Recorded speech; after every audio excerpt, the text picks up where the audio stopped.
रामगढ़ नाम के गांव में मोहित नाम का एक मछुआरा अपनी माँ के साथ छोटी सी झोपड़ी में रहता था। तो ठीक है माँ, अब मैं चलता हूँ मछलियाँ पकड़ने। हाँ रुक जा बेटा, मैं क्या कह रही थी, तू ये काम छोड़ क्यों नहीं देता? मछलियाँ पकड़कर हमारा गुजारा नहीं हो पा रहा है। अच्छा, तो आप चाहते हैं कि मैं दिन भर मजदूरी करूं और अपना खून पसीना बहाऊं चंद पैसों के लिए? नहीं, अरे जब आराम से बैठे बिठाए मछलियाँ पकड़कर उसे बेच आता हूं तो इतनी मेहनत करने की क्या आवश्यकता है भला? हाँ पर बेटा, अगर ऐसे ही चलता रहा तो वो दिन दूर नहीं जब हमें भोजन के लिए भी तरसना पड़ जाएगा।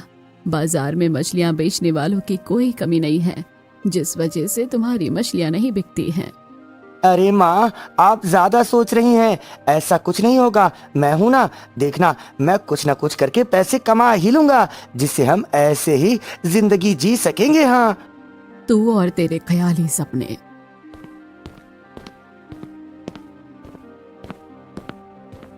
जिसके बाद मोहित मछली पकड़ने का जाल लेके वहां से निकल जाता है मछलियां पकड़ने के लिए। ये माँ भी ना कितना चिंता करती है। उन्हें पता नहीं कि उनका बेटा कोई सत्यवादी इंसान नहीं है जो पैसों के लिए इतनी मेहनत करेगा। जब भी पैसों की जरूरत होगी तो बहुत से गलत रास्ते हैं जिससे पैसा कमाया जा सकता है। हाँ मोहित अपने आप से बातें करते करते जा ही रहा होता है कि अचानक से उसे एक लड़की की चिल्लाने की आवाज सुनाई पड़ती है। बचाओ बचाओ, कोई है, मैं डूब रही हूँ। अरे ये क्या, एक लड़की की चिल्लाने की आवाज? लगता है कोई डूब रहा है, मुझे जाकर बचाना चाहिए। ऐसा कहते ही मोहित दौड़ते हुए नदी के पास जाता है, जहाँ वो देखता है कि सुंदर सी लड़की नदी में डूब रही होती है। मोहित देर न करते हुए जल्दी से नदी में जाल फेंकता है और धीरे धीरे उस लड़की को खींचने लगता है। अरे तुम ठीक तो हो ना? इस नदी में कैसे गिर गई? मैं ठीक हूँ, तुम्हारा धन्यवाद। तुमने मुझे सही समय पर आकर बचा लिया, नहीं तो आज मैं बच नहीं पाती। मेरा नाम रूपा है और मैं जमींदार कमलदेव की पुत्री हूँ। मैं यहाँ फूल तोड़ने आई थी और अचानक से यहाँ मेरा पैर फिसल गया और मैं गिर गई। अच्छा, तो ये जमींदार की बेटी है। मुझे इससे दोस्ती कर लेनी चाहिए, फायदे में रहूंगा। हाँ मेरा नाम मोहित है और मैं एक मछुआरा हूँ। देखो, जब जंगल आओ तो हमेशा सावधानी बरतनी चाहिए, कब क्या हो जाए कौन जानता है। हाँ तुमने बिल्कुल सही कहा, मैं इस बात का ध्यान रखूंगी। वैसे तुम यहाँ रोज आते हो क्या? हाँ हाँ, मैं यहाँ इसी वक्त रोज आता हूँ। तो ठीक है, मैं भी अब से इसी वक्त आया करूंगी, ताकि कुछ हो तो तुम रहोगे ना, शायद मेरी मदद के लिए। अच्छा अब मैं चलती हूँ, कल मिलते हैं इसी समय। ऐसा कहकर रूपा एक प्यारी सी मुस्कुराहट के साथ वहाँ से चली जाती है। क्या बात है मोहित, मैं तो इससे दोस्ती करने के बारे में सोच रहा था, लेकिन लगता है मैंने इसकी जान बचाई, इसलिए अब ये मेरे प्यार में पड़ चुकी है। हाँ जिसके बाद मोहित वहाँ से अपने घर पर बिना मछलियाँ पकड़े ही चले जाता है।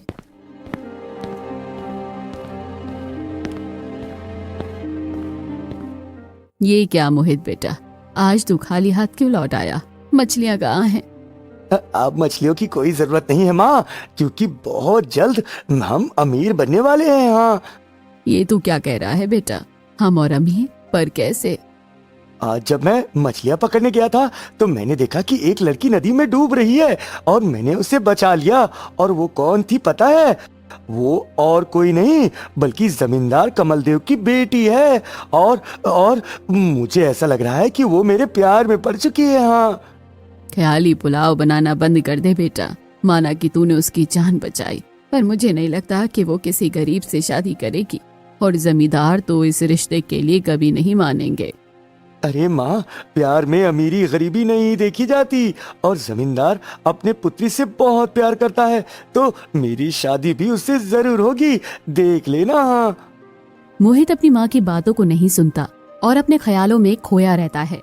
मोहित अपनी माँ की बातों को नहीं सुनता और अपने ख्यालों में खोया रहता है। और फिर रोज मोहित और रूपा एक ही समय में एक ही जगह मिलने लगते हैं। हर दिन हर रोज वो नदी के पास आकर मिलने लगते हैं। और एक दिन, बहुत दिनों से मैं तुमसे एक बात कहना चाहता था रूपा। जो भी कहना है खुलकर कहो मोहित, शर्माने की कोई जरूरत नहीं है। मैं तुमसे प्यार करता हूँ, क्या तुम मुझसे शादी करना चाहोगी? सच कहूँ तो तुम मुझे बहुत अच्छे लगते हो। तुमने मेरी जान भी बचाई है, पर पर क्या रूपा?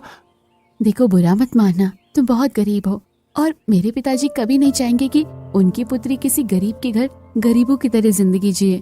इसलिए अगर तुम्हें मुझसे शादी करनी है तो मेरी 2 शर्तों को पूरा करना होगा। मैं तुमसे सच्चा प्रेम करता हूँ रूपा। तो क्या मैं तो तुम्हारी 10 शर्तें भी पूरी करने के लिए तैयार हूँ। हाँ, तो मेरी पहली शर्त, तुम्हें एक घर जमाई बनकर मेरे घर पर रहना होगा, ताकि ना मुझे गरीबों की तरह रहना पड़े और ना ही तुम्हें। रूपा की ये शर्त सुनने के बाद मोहित मन ही मन बहुत ही खुश हो जाता है, क्योंकि वो वही तो चाहता था। मुझे मंजूर है रूपा, मैं तुम्हारे साथ कहीं भी रहने के लिए तैयार हूँ। अपनी दूसरी शर्त भी बताओ। मेरी दूसरी शर्त यह है कि केवल तुम ही मेरे घर रह सकते हो। अगर तुम्हारी माँ या कोई सगे संबंधी है तो वो नहीं रह सकते। ये क्या कह रही हो रूपा? जिस माँ ने मुझे बचपन से पाला है, तुम मुझसे उन्हें दूर करना चाहती हो? हाँ, क्योंकि एक आदमी या तो माँ का बेटा बन सकता है या तो जोरू का गुलाम। मैं तुमसे प्यार करती हूँ और इसलिए मैं चाहती हूँ कि तुम सिर्फ और सिर्फ मुझसे ही प्यार करो, मेरी ही हर बात मानो और मेरी ही चिंता करो। ये मैं कहाँ फंस गया? अगर मैंने माँ को चुना तो फिर से वही गरीबों वाली जिंदगी जीनी पड़ेगी, जहाँ रोज माँ ताने मारेगी, कुछ कर ले कुछ कर ले। पर अगर मैंने इसे चुना तो माँ को ही छोड़ना पड़ेगा। अरे रूपा की दूसरी शर्त सुनकर मोहित बहुत ही बड़ी दुविधा में फंस जाता है और बहुत सोचने के बाद एक निर्णय लेता है। ठीक है रूपा, मैं तुम्हारे लिए कुछ भी कर सकता हूँ। मुझे तुम्हारी दोनों शर्तें स्वीकार हैं। हाँ,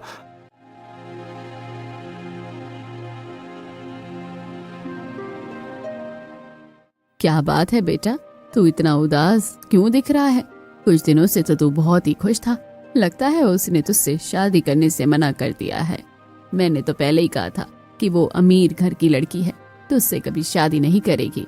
अब हाथ मुंह धो ले और चलकर भोजन कर लेते हैं। नहीं माँ, मुझे भूख नहीं। और हाँ, मैं यहाँ आपसे आखिरी बार मिलने आया हूँ। ये तू क्या कह रहा है बेटा? आखिरकार मिलने आया है, मतलब क्या है तेरा? यही कि अब मैं जा रहा हूँ, हमेशा हमेशा के लिए। रूपा ने शादी के लिए हाँ कर दी है, लेकिन उसकी 2 शर्तें हैं। पहली, मुझे घर जमाई बनना होगा और दूसरी, मुझे आपको छोड़ना होगा। माँ, तो तू ये कहना चाहता है कि जिस माँ ने तुझे इतने सालों से पाला, जिसने तेरा इतना ध्यान रखा, उसे तू छोड़ देगा एक लड़की के लिए? नहीं माँ नहीं, अगर बात सिर्फ लड़की की होती तो मैं आपको कभी नहीं छोड़ता, पर यहाँ बात पैसों की है। बस माँ, बहुत हो गया, मैं और इस गरीबी में नहीं जी सकता, इसलिए अब मैं जा रहा हूँ। माँ, जा रहा हूँ। मोहित ऐसा कहते ही वहाँ से चला जाता है और उसकी माँ रोने लगती है। हे भगवान, ये क्या हो गया? मैंने ऐसे कौन से पाप किए थे जो मुझे आज ये दिन देखने को पड़ रहे हैं? जिसके बाद मोहित और रूपा की शादी हो जाती है और कुछ दिन बीत जाते हैं और अब मोहित को वो घर जहाँ वो ऐश की जिंदगी जीना चाहता था, वहीं उसे घुटन महसूस होने लगती है, क्योंकि उस घर में उसकी इज्जत नौकर से भी बदतर थी। मोहित, अरे ओ मोहित। अरे क्या हुआ, क्यों चिल्ला रहा है? अरे वो क्या है ना, मालिक को जरा काम है तो मैं मालिक के साथ बाहर जा रहा हूँ, तो हमारे आने तक तुम बर्तन धो के रखना, ठीक है? एक बात बता रामू, घर का नौकर तू है तो मैं क्यों बर्तन धोऊं? जब मुझे ही सारे काम करने हैं तो तुझे क्यों रखा है? हाँ अरे क्या लगता है तुझे, घर जमाई बनोगे तो राजाओं की जिंदगी जियोगे हैं? अभी तुम्हारी इज्जत उतनी है जितनी मेरी है, समझ गए ना? अब बस फर्क इतना है कि मैं घर के काम करता हूँ और तुम मालकिन के। हाँ, रामू ऐसा कहकर वहाँ से चला जाता है और मोहित उसकी बात सुनकर गुस्से से आग बबूला हो जाता है। अरे ये कह तो बिल्कुल सही रहा है, जब से उस रूपा से शादी करके इस घर में आया हूँ, मेरी तो कोई इज्जत ही नहीं रही। तभी रूपा चिल्लाते हुए बोलती है, मोहित, अरे ओ मोहित, कहाँ मर गए?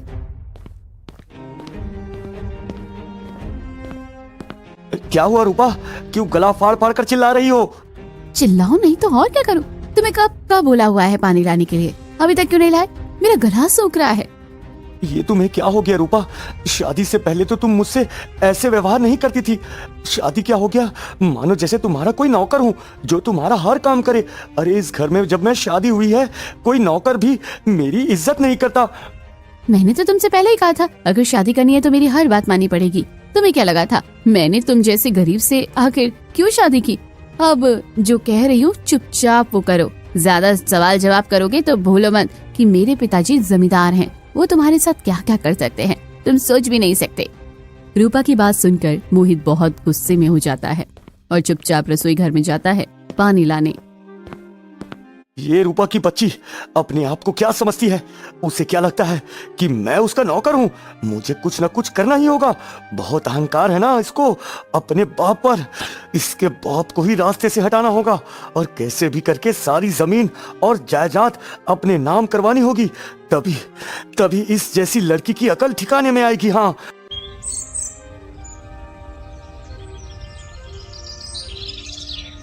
जमींदार कमलदेव अपने घर से काम के लिए निकल रहे होते हैं कि तभी वहाँ मोहित आ जाता है। प्रणाम ससुर जी। अरे दामाद जी, बताइए बताइए, आपने रोका मुझे तो कोई काम था क्या?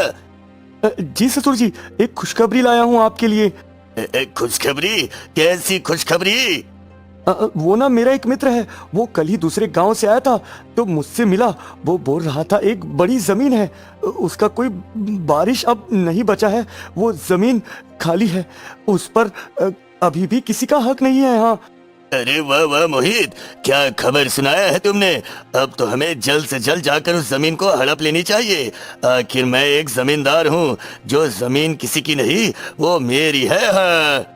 मोहित के बिछाए जाल में जमींदार बिना कुछ सोचे समझे फंस जाता है और फिर रात हो जाती है।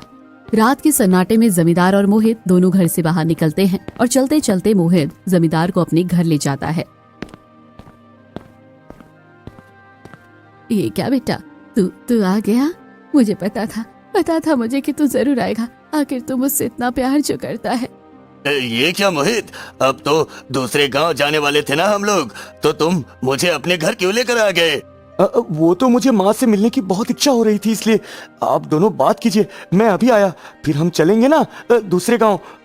जिसके बाद जमींदार और उसकी माँ आपस में बात करने लगते हैं और मोहित बाहर जाता है, एक डंडा उठाता है और घर के अंदर चला जाता है और जमींदार के पीछे से चुपके से उसे जोर से डंडा मारता है, जिससे जमींदार नीचे गिर जाता है और उसका खून बहने लगता है और उसकी जान वहीं चली जाती है।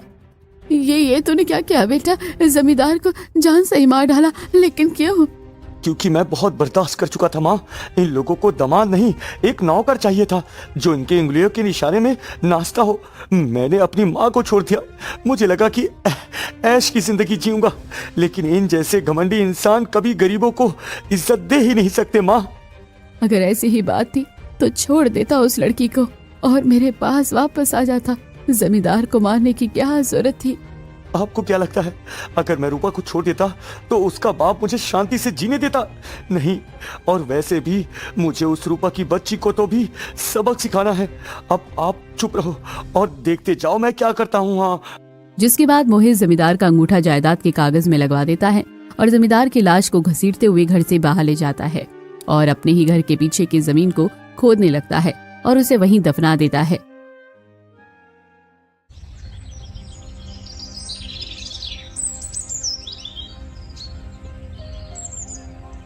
देख बेटा, ये जो तू कर रहा है ना, वो बिल्कुल ठीक नहीं कर रहा है। मत कर ऐसा। माँ, अब आप चिंता क्यों कर रही हो? सब ठीक होगा, आप उसकी चिंता मत करो। अब से आप भी ऐश की जिंदगी जिएंगी मेरे साथ जमींदार के उस हवेली में। बस मुझे कुछ दिन इस घर में छुप के रहना पड़ेगा ताकि लोगों को लगना चाहिए कि हम दूसरे गांव गए थे। जिसके बाद मोहित कुछ ही दिन उसी घर में रहने लग जाता है। दिन बीतते हैं लेकिन मोहित अपने घर से बाहर नहीं होता।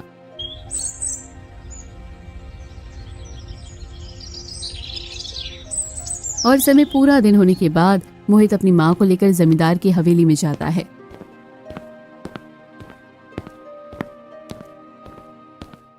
ये क्या है मोहित? मेरे पिताजी कहाँ हैं? और मैंने तुम्हें मना किया था ना कि तुम अपनी माँ को यहाँ मेरे घर में कभी नहीं ला सकते, तो ये क्या है? अरे इतने दिनों से तेरी चपर चपर सुन रहा हूँ, कभी शांत रहना नहीं सीखा क्या तुमने? अरे ओ मोहित, अपनी जबान संभाल के बात कर। मालकिन से ऐसे बात करने की तेरी हिम्मत भी कैसे हुई? अच्छा, तो अब घर का नौकर बताएगा कि मालिक को कैसे बात करनी चाहिए और कैसे नहीं। हाँ, वो मालकिन होगी तेरी, मेरी वो पत्नी है और मैं अपनी पत्नी से जैसे भी बात करूं। तू होता कौन है बोलने वाला? लगता है अपनी औकात भूल गया। हाँ। औकात तो तुम भूल गए हो मोहित। तुम इस घर के मालिक नहीं हो, इसलिए तुम्हें रामू को कुछ कहने का कोई अधिकार नहीं है। शायद तुम्हें पता नहीं, पर अब से इस घर का मालिक मैं हूँ। ये देखो जायदाद के कागज। नहीं, ऐसा नहीं हो सकता। पिताजी कहाँ हैं? पिताजी को बुलाओ, तभी मानूंगी मैं कि उन्होंने सारी जायदाद तुम्हारे नाम कर दी है। अरे तुम्हारे यकीन करने ना करने से कुछ नहीं होगा रूपा, कागज ही असली सबूत है। और रही बात ससुर जी की, तो वो तो 3 महीनों के लिए किसी काम से बाहर गए हैं और इसलिए उन्होंने अपनी सारी जायदाद मेरे नाम कर दी है, क्योंकि उन्हें मुझ पर इतना भरोसा जो है। मालकिन, मुझे ये कुछ सही नहीं लग रहा। जरूर जरूर इसने मालिक के साथ कुछ किया होगा। अब तुम्हें जो सोचना है वो सोच सकते हो, लेकिन अब सुन लो सभी, आज से इस घर का मालिक मैं हूँ। इसलिए मैं ये घोषणा करता हूँ कि रामू अब से इस घर का नौकर नहीं है। मैं इसे काम से निकालता हूँ और घर के जितने भी काम हैं अब से वो रूपा करेगी और मेरी माँ अब से यही रहेगी। हाँ, ऐसा कहकर मोहित अपनी माँ को अंदर ले जाता है। माफ कीजिएगा मालकिन, पर मुझे अब यहाँ से जाना होगा। लेकिन आप चिंता मत कीजिए, मैं पता कर जरूर आऊंगा कि आखिर माजरा क्या है, क्योंकि मालिक ने इसके नाम सारी जायदाद कर दी है। हाँ, ऐसा कहकर रामू भी वहां से चला जाता है।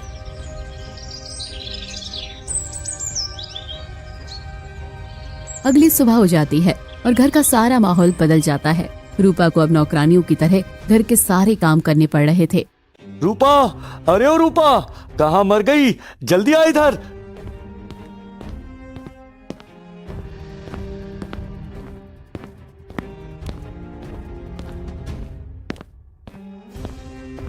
क्या हो गया? क्यों चिल्ला रहे हो? अब मेरी बात ध्यान से सुन, मैं अभी काम से थोड़ा बाहर जा रहा हूँ। माँ का अच्छे से ध्यान रखना। अगर माँ ने बताया कि तूने उनका अच्छे से ध्यान नहीं रखा या कोई बात नहीं मानी तो मुझसे बुरा कोई नहीं होगा, बता रहा हूँ। हाँ, ऐसा कहकर मोहित वहां से चला जाता है। माँ जी, आपको कुछ चाहिए क्या? मैं आपके पैर दबा दूं क्या? अरे नहीं नहीं बेटी, इसकी कोई जरूरत नहीं है। तू बस अपना काम कर, मैं अपना देख लूंगी। पता नहीं क्यों, पर कुछ तो गड़बड़ जरूर है। कुछ तो है जो माँ जी को पता है।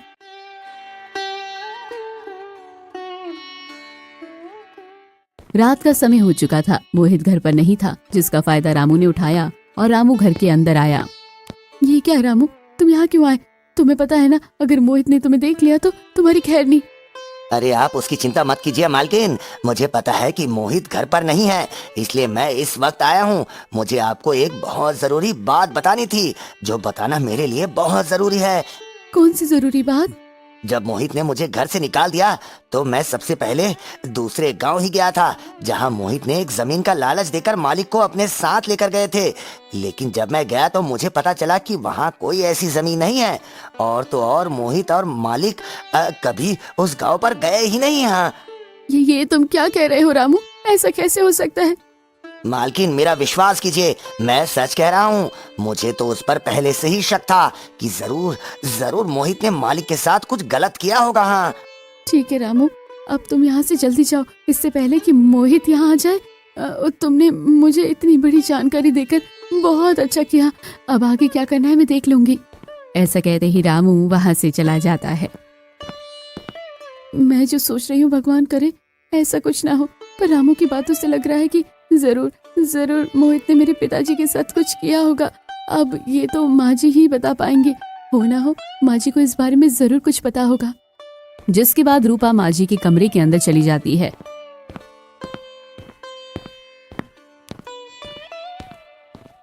क्या बात है बेटी, तुम इतनी रात गए मेरे कमरे में क्या कर रही हो? मैंने कहा तो था कि मुझे कुछ नहीं चाहिए। पर मुझे चाहिए, मुझे कुछ जानना है। जानना है? क्या जानना है? यही कि मेरे पिताजी कहाँ हैं और मोहित ने मेरे पिताजी के साथ क्या किया। ये तुम क्या कह रही हो बेटी? मुझे कुछ समझ नहीं आ रहा। भला मुझे कैसे पता होगा ये सब? देखिए मैं जानती हूँ, हो ना हो आपको इस बारे में जरूर कुछ पता है। मैं आपके सामने हाथ जोड़ती हूँ, आपके पैर पड़ती हूँ, कृपा करके मुझे बता दीजिए कि मेरे पिताजी कहाँ हैं, उनके साथ मोहित ने क्या किया। मुझे माफ करना बेटी, पर मैं तुम्हें कुछ नहीं बता सकती। देखिए माँ जी, मेरी तरफ देखिए, क्या मैं आपकी बेटी की तरह नहीं हूँ? मेरे पिता कुछ दिनों से गायब है, उन्हें क्या हो गया क्या नहीं, कहाँ है कहाँ नहीं, मुझे कुछ नहीं पता। मैं बहुत परेशान हूँ। आप अपने बेटे को बचाना चाहते हैं, लेकिन क्या अपने बेटे को बचाने के लिए उसके गुनाह को छुपाना सही है? मुझे माफ करना बेटी, मैं अब तक तो चुप थी क्योंकि मैं एक माँ हूँ और मैं अपने ही बेटे को नहीं चाहूंगी कि उसे कोई सजा दी जाए। तो इसका मतलब मोहित ने मेरे पिताजी को हाँ मार डाला। जिसके बाद माँ जी ने रूपा को सारी बात विस्तार से बताई, जिसे सुनकर रूपा फूट फूट कर रोने लगी। ये भगवान, ये क्या हो गया? ये सब मेरी ही गलती है। मेरी ही गलतियों के कारण मेरे पिता की हत्या हो गई। अगर मैं उस जैसे इंसान से शादी ही नहीं करती या उसे जैसे लालची इंसान को एक मालिक का दर्जा दिया होता तो कम से कम आज मेरे पिताजी जिंदा होते। मैं भी उस दिन से रोज घुट घुट कर जी रही हूँ जिस दिन मैंने अपने बेटे को किसी की हत्या करते हुए देखा, सिर्फ इसलिए क्योंकि वो किसी से बदला लेना चाहता था और मालिक बनना चाहता था। अब बहुत हो गया माँ जी, अब बहुत हो गया। चलिए मुखिया जी के पास और उन्हें जाकर सब सच बता देते हैं। अब मोहित को उसके किए की सजा तो जरूर ही मिलकर रहेगी।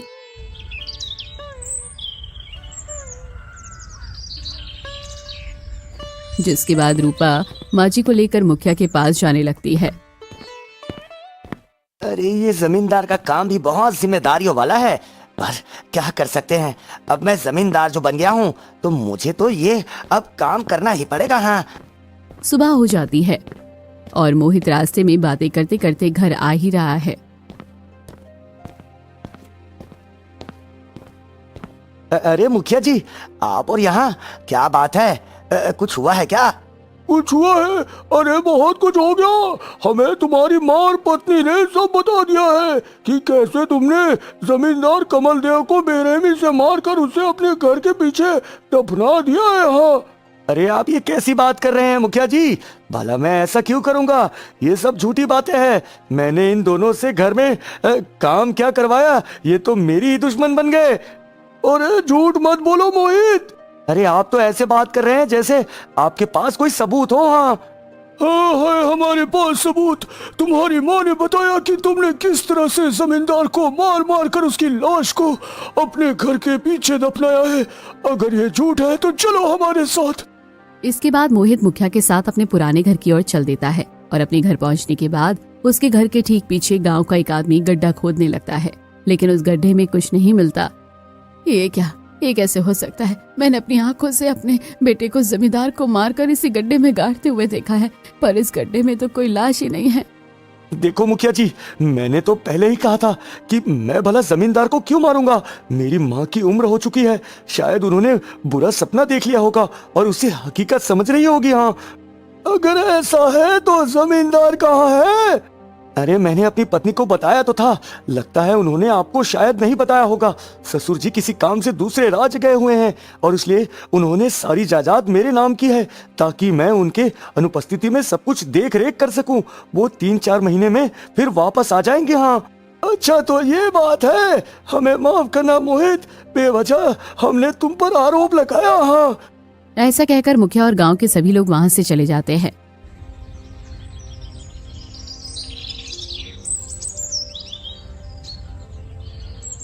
माँ, मैंने तुम्हारा ही भला चाहा, लेकिन तुमने तो अपने बेटे को ही फंसाना चाहा। तुमसे ये उम्मीद मुझे बिल्कुल नहीं थी माँ, इसलिए आज से अब तुम मेरी माँ नहीं हो।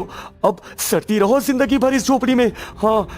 इसके बाद मोहित माँ जी को वहीं रखकर अपनी पत्नी को वहां से लेकर चला जाता है।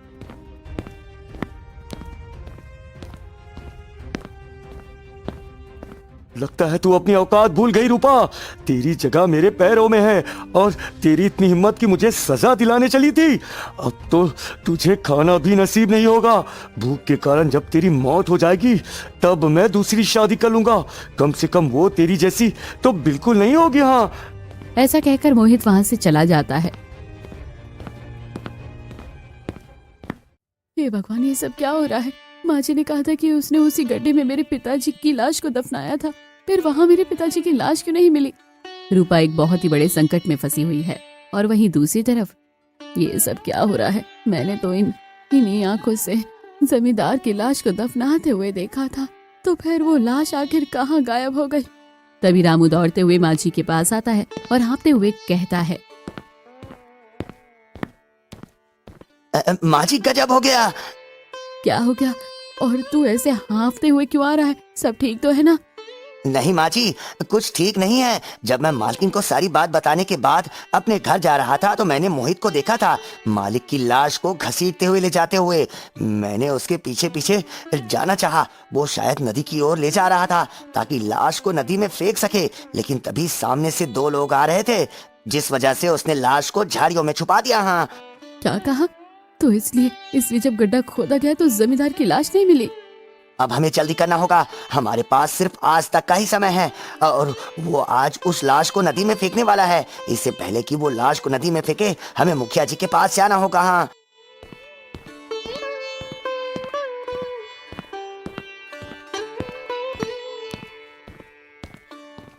ऐसा कहते ही माँ जी और रामू दोनों ही दौड़ते हुए मुखिया के पास जाते हैं और उन्हें सारी बातें विस्तार से बताते हैं। देखो, अब मैं कुछ नहीं कर सकता। आपने पहले भी कहा कि मोहित ने जमींदार की लाश को गड्ढे में दफनाया था। हमने बिना जांच किए उस पर आरोप लगाना शुरू कर दिया और नतीजा यही निकला कि आरोपी नहीं था वो। अब फिर आप कह रही हो कि उसने लाश को झाड़ियों में छुपाया है। मैं इस बात पर कैसे विश्वास कर सकता हूँ? देखिए मुखिया जी, हमारी बात पर विश्वास कीजिए। हम तब भी सच कह रहे थे और अब भी सच कह रहे हैं। हमने कहा ना, गड्ढे में लाश नहीं मिली क्योंकि उसने रात को ही उस लाश को नदी में फेंकने की सोची थी, पर वो फेंक नहीं पाया है। हमारे पास सिर्फ आज का ही एक समय है। हमारे ऊपर विश्वास कीजिए और सिर्फ एक बार आप मेरे साथ चलिए। हम चुपके से मोहित का पीछा करेंगे और सब सच पता चल जाएगा। माँ जी की बात सुनकर मुखिया जी मान जाते हैं और वो उनके साथ चलने को तैयार हो जाते हैं। जिसके बाद कुछ ही देर में रात हो जाती है और रात के सन्नाटे में मुखिया और कुछ गांव वाले मोहित का पीछा करने लगते हैं। जहां मोहित एक झाड़ी के पास रुकता है और जमींदार की लाश को घसीटते हुए नदी की ओर ले जा रहा होता है। ये क्या? ये तो सच में जमींदार की लाश है। मैंने कहा था ना, मैं सच कह रही हूँ। जिसके बाद मुखिया और गांव वाले सभी मोहित के सामने आ जाते हैं। ये क्या मुखिया जी, आप और यहाँ आप सबको कैसे पता चला?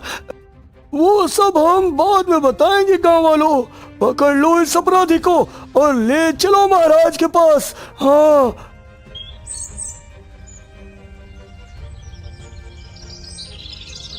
इसके बाद गांव वाले मोहित को पकड़ लेते हैं और महाराज के पास ले जाने लगते हैं। वहीं दूसरी तरफ रूपा अपने कमरे में रो रही होती है।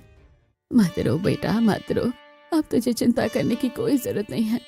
हाँ मालकिन, हमने उस मोहित की साजिश को नाकाम कर दिया और सबके सामने उसकी असलियत का पता चल गया है। अब आपको चिंता करने की कोई जरूरत नहीं। महाराज उसके किए की अच्छे से सजा देंगे। हाँ, क्या आप दोनों सच कह रहे हैं? तो आखिरकार मोहित को उसके किए की सजा मिल ही गई, लेकिन मेरे पिताजी वो तो अब इस दुनिया में नहीं रहे। अब होने को कौन रोक सकता है मालकिन। हाँ बेटी, अच्छा तो तू अपना ध्यान रखना, मैं चलती हूँ। नहीं माँ, रुक जाइए। अब आप भी मुझे छोड़कर चली जाएंगी तो मेरा इस दुनिया में और कौन होगा? मेरी माँ तो बचपन में ही चली गई थी और अब तो मेरे पिताजी भी नहीं रहे। अब आप मुझे छोड़कर मत जाइए, यहीं रह जाइए ना मेरी माँ बनकर। रूपा की बात सुनकर माँ जी की आंख में आंसू आ जाते हैं और वो रूपा को अपने हृदय से लगा लेती है। अब से वो दोनों ही एक साथ उस हवेली में खुशी खुशी माँ बेटी बनकर रहने लगते हैं और सब कुछ ठीक हो जाता है और कहानी भी यहीं खत्म हो जाती है। किशनगढ़ नाम के छोटे से गांव में हरिया और शांति नाम के पति पत्नी रहा करते थे। उनके घर में एक गधा था। उसका नाम गोपी था। वो बहुत ही चालाक और समझदार गधा था। पूरे गांव में उसकी समझदारी की बहुत चर्चा थी। अरे शांति, तुमने गोपी को तो खाना खिला दिया ना? उसे ठीक से खिला पिलाकर तैयार कर दो।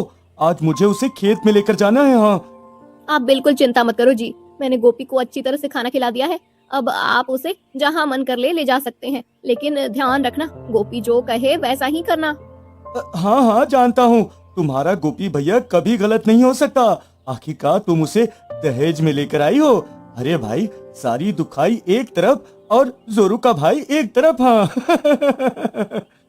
हरिया गोपी को लेकर खेतों की ओर जाता है। हरिया सोचता है कि खेतों को पानी की जरूरत है।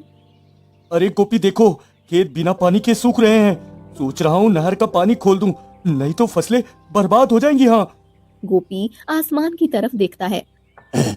मालिक, मेरा अनुमान है कि 1-2 दिन में अच्छी बारिश हो जाएगी, इसलिए नहर का पानी खोलना अभी ठीक नहीं होगा।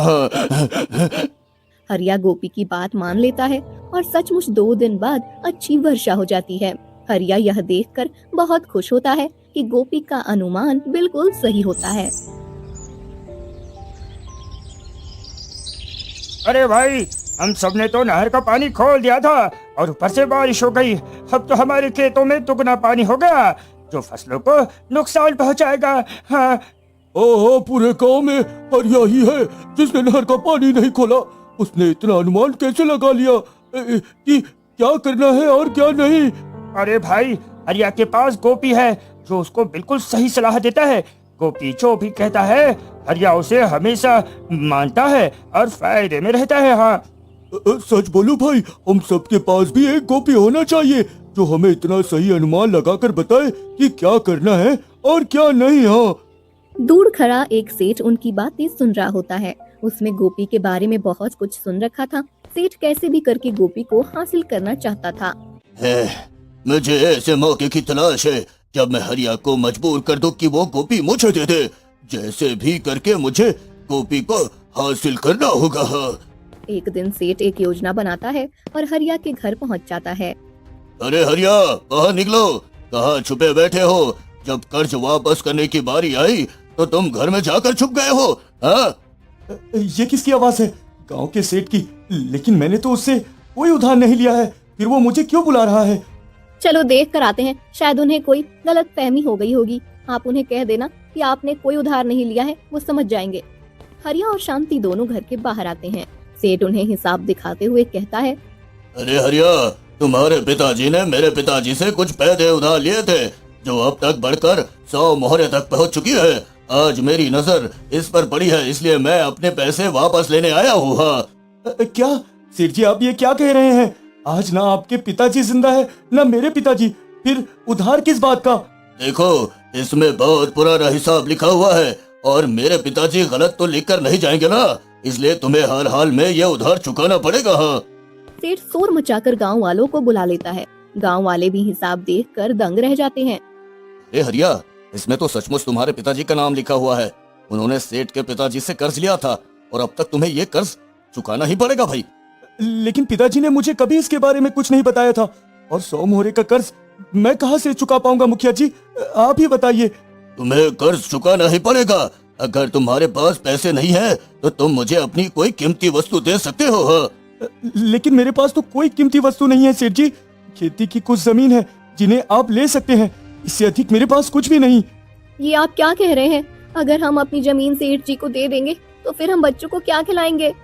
अरे अरे, इतना भी निर्दयी नहीं हूँ मैं कि तुम्हारी जमीन हड़प लूं और तुम्हारे बच्चे भूखे मरे। हाँ, तुम एक काम कर सकते हो, तुम्हारे पास एक गधा है, वो मुझे दे दो, तुम्हारा कर्ज चुकता रहेगा। हाँ।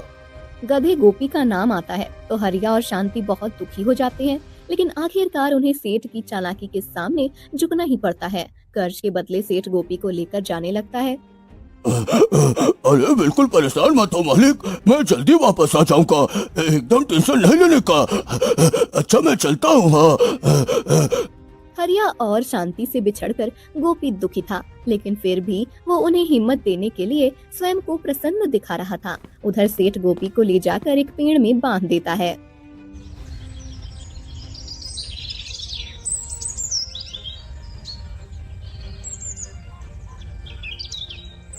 गोपी, जब से तुम यहाँ पर आए हो हमारे बिल्कुल मन नहीं लग रहा है। हरिया और शांति भी बहुत परेशान रहते हैं। सेठ की चालाकी ने उन दोनों को बहुत परेशान किया है। तुम बिल्कुल चिंता मत करो, इस सेठ को सबक सिखाने का पूरा इंतजाम मैंने कर लिया है। हाँ, बस तुम्हें मेरा साथ देना होगा। गोपी गाय को एक योजना बताता है, जिसे सुनकर गाय बहुत खुश हो जाती है। अरे ये चोरी करना कितना मुश्किल काम है, लेकिन फिर भी मैं हार नहीं मानूंगा और गधे की बुद्धि ढूंढ कर ही रहूंगा। सेठ चुपके से हरिया के घर में घुस जाता है और इधर उधर सामान ढूंढने लगता है। तभी गाय मौका देखकर चिल्लाना शुरू कर देती है। इतने में हरिया उठ जाता है। चोर चोर चोर, मेरे घर में चोर घुस आया है। अरे भाइयों, जल्दी आओ, मेरे घर में चोर घुस आया है। देखो, ये मेरे घर से सामान चुरा रहा है। आओ।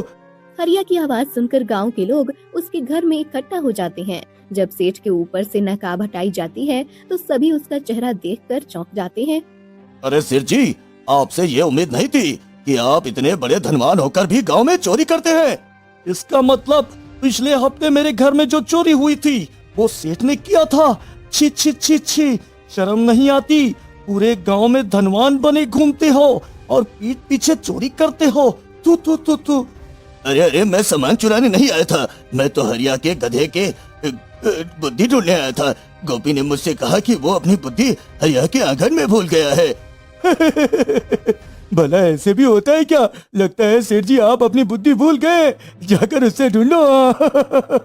सारे गांव वाले सेठ के ऊपर हंसने लगते हैं। तभी मुखिया जी बोलते हैं, गांव के सम्मानित व्यक्ति हो और पहली बार पकड़े गए, तो इसलिए इस बार तुम्हें क्षमा किया जाता है। याद रहे, अगली बार पकड़े गए तो राजा के पास लेकर जाएंगे। हाँ। सेठ वहाँ से गुस्से में अपने घर आता है। वह डंडा उठाता है और गधे को खूब पीटता है। पूरे गांव के सामने तुमने मेरी बेइज्जती कराई, मैं तुझे छोड़ूंगा नहीं। मालिक मालिक, अरे मालिक छोड़ दो मालिक, अरे अरे। गधे की खूब पिटाई करने के बाद सेठ वहाँ से चला जाता है। अगले दिन वह एक खूंखार कसाई को बुलाता है। ले जा इस गधे को और इसके टुकड़े टुकड़े कर दे, इसे जिंदा मत छोड़ना। इसने मेरी बहुत बेइज्जती करवाई है, मैं चाहता हूँ तुम इसे खत्म कर दो। हाँ। कसाई को देखकर गधा गोपी बहुत डर जाता है और वो समझ जाता है कि अब उसका अंतिम समय आ चुका है, लेकिन फिर भी वो हार नहीं मानता है।